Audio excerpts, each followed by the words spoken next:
الوحيد اللي محافظ على اسم الكره المصريه ال 16 سنه اللي فاتوا. الحاجه الوحيده الحلوه اللي محافظه على الكوره في مصر هو النادي الاهلي.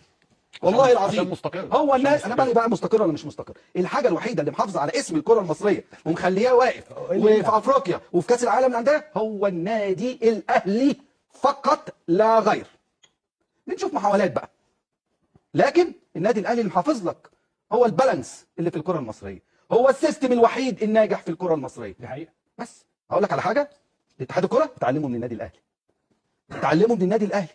مش انا قلت لكم قبل كده انتوا بتتشطروا على النادي الاهلي؟ اتعلموا من النادي الاهلي. مش عيب، مش عيب، كلنا بنتعلم. اتفضل يا يوسف. زعلان من الكلام ده؟ لا خالص بالعكس. حقيقة، بالعكس. وانا بقول حاجه من عندي.